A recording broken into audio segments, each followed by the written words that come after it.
Shalom saudara-saudara yang dikasihi Tuhan Yesus Kristus. Salam sejahtera buat saudara semua dimanapun saudara berada. Damai dan sukacita oleh Roh Kudus melimpah senantiasa dalam hati dan kehidupan saudara semua. Ayat dalam renungan firman Tuhan saat ini terdapat di dalam Markus 9 ayat 21 sampai 23. Tertulis demikian. Lalu Yesus bertanya kepada ayah anak itu, "Sudah berapa lama ia mengalami ini?" Jawabnya, "Sejak masa kecilnya. Dan seringkali roh itu menyeretnya ke dalam api ataupun ke dalam air untuk membinasakannya. Sebab itu, jika engkau dapat berbuat sesuatu, tolonglah kami dan kasihanilah kami." Jawab Yesus, "Katamu, jika engkau dapat, tidak ada yang mustahil bagi orang yang percaya." Saudara yang dikasihi Tuhan, ketika kita berdoa peperangan rohani melawan kuasa-kuasa kegelapan, sikap kita dalam berdoa setidaknya ada dua.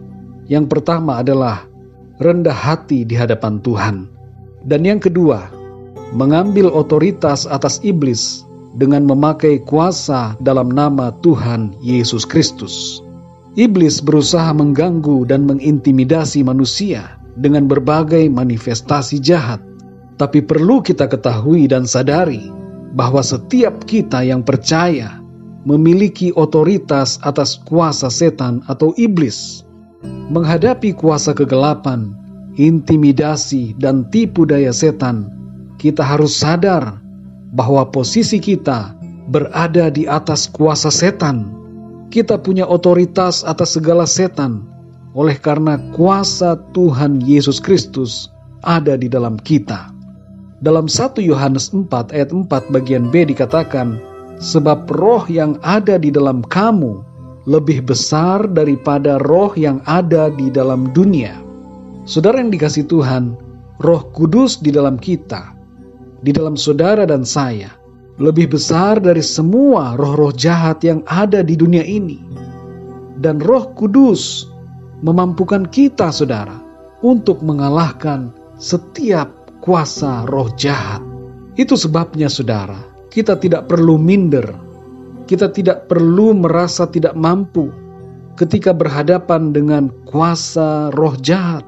Kita tidak perlu ragu untuk menghalau dan mengusir kuasa setan, karena ada kuasa Tuhan yang menolong dan melindungi kita. Dalam Markus 9 ayat 22 bagian B sampai 23 tertulis, "Sebab itu, jika engkau dapat berbuat sesuatu, tolonglah kami dan kasihanilah kami." Jawab Yesus, "Katamu, jika engkau dapat, tidak ada yang mustahil bagi orang yang percaya." Saudara yang dikasihi Tuhan, bapak dari anak yang kerasukan setan itu tidak yakin dengan kemampuan dan kuasa Tuhan Yesus. Tapi dari jawaban yang diberikan Tuhan kepada Bapa ini, Tuhan Yesus mengingatkan bahwa tidak ada yang mustahil bagi Tuhan. Tuhan dapat melakukan segala perkara, dan tidak ada yang mustahil bagi orang yang percaya kepadanya. Saudara yang dikasihi Tuhan, pekerjaan kuasa kegelapan nampak dalam berbagai manifestasinya. Dan kadangkala kita sebagai anak-anak Tuhan mengalami serangan-serangan kuasa kegelapan dalam rumah tangga, keluarga, pekerjaan, pelayanan, dan berbagai aspek lainnya dalam hidup kita. Ketika itu terjadi, saudara, berdoalah dan berkata-katalah dengan memakai otoritas kuasa Tuhan Yesus Kristus untuk menghancurkan setiap gangguan kuasa setan dan roh-roh jahat dalam berbagai bentuk manifestasinya. Jangan ragu, saudara, untuk melawan setiap kuasa iblis. Percayalah bahwa Tuhan bekerja bersama dengan saudara dan memberikan saudara kuasa dan kemenangan. Dalam Kolose 1 ayat 13 dikatakan, "Ia telah melepaskan kita dari kuasa kegelapan dan memindahkan kita ke dalam kerajaan anaknya yang kekasih." Kita semua ada dalam kuasa kerajaan Allah, sehingga iblis tidak mampu mengganggu kita. Iblis hanya menakut-nakuti dan menipu saudara dan saya. Karena itu saudara, jangan kita takut, tapi pakai otoritas kuasa Tuhan dalam hidup kita. Dalam 2 Korintus 10 ayat yang keempat dikatakan, karena senjata kami dalam perjuangan bukanlah senjata duniawi, melainkan senjata yang diperlengkapi dengan kuasa Allah yang sanggup untuk meruntuhkan benteng-benteng. Senjata kuasa Tuhan memampukan kita mengalahkan setiap kuasa kegelapan yang ada di dunia ini. Bila di antara saudara yang mendengarkan renungan hari ini, ada yang masih terikat atau mengalami gangguan-gangguan kuasa kegelapan dalam berbagai bentuk, datanglah dengan kerendahan hati di hadapan Tuhan dan bertindaklah memakai otoritas kuasa Tuhan.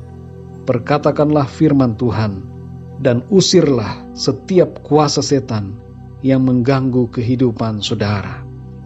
Jangan takut saudara dengan apapun gangguan-gangguan kuasa kegelapan dalam berbagai bentuk manifestasinya, karena ada Tuhan yang beserta dengan saudara, memberikan kepada saudara kuasa dan kemenangan atas setiap kuasa iblis. Mari kita berdoa saudara. Bapa kami di dalam surga, Bapa di dalam nama Tuhan Yesus Kristus, Tuhan yang berkuasa dan berdaulat atas segala sesuatu. Segala kuasa di surga dan di bumi ada padamu. Kami bersyukur Tuhan, karena kami telah dipindahkan dari kerajaan kegelapan ke dalam kerajaan-Mu ya Tuhan, yang penuh dengan kuasa dan kedaulatan. Kami berdoa saat ini ya Tuhan, khususnya bagi setiap pendengar renungan ini, yang saat ini mengalami berbagai gangguan kuasa-kuasa kegelapan dalam berbagai manifestasi dan bentuknya. Kami berdoa dan usir di dalam nama Tuhan Yesus Kristus. Segala kuasa kegelapan dihancurkan, dan kuasa Tuhan menaungi dan melindungi anak-anak-Mu ini ya Tuhan. Bebaskan mereka dan berikan kepada mereka keberanian untuk melawan setiap kuasa kegelapan. Mereka ada dalam tangan-Mu ya Tuhan, dan Engkau melindungi setiap anak-anak-Mu ini dengan kuasa-Mu dari tempat yang maha tinggi. Terima kasih ya Tuhan, pimpinlah hidup kami semua, supaya kami senantiasa taat dan tunduk kepadamu. Sebagai anak-anak kerajaan, kami tidak mau memberikan celah kepada iblis. Kami mau hidup sungguh-sungguh kudus dan berkenan di hadapan-Mu. Terima kasih untuk kuasa-Mu ya Tuhan di dalam kami. Roh-Mu yang ada di dalam kami lebih besar dari setiap roh-roh yang ada di dunia ini. Dan kami dipimpin Tuhan untuk mengalami kemenangan demi kemenangan setiap hari. Terima kasih ya Bapa, di dalam nama Tuhan Yesus Kristus, Tuhan dan Juru Selamat kami berdoa dan mengucap syukur. Haleluya. Amin. Puji Tuhan, saudara yang dikasihi Tuhan, saya percaya firman Tuhan menjadi berkat dan kekuatan buat saudara semua. Dan Roh Kudus akan menolong saudara untuk lebih lagi memahami kebenaran firman Tuhan. Tuhan Yesus memberkati saudara semua. Sampai jumpa dalam renungan yang berikutnya. Haleluya.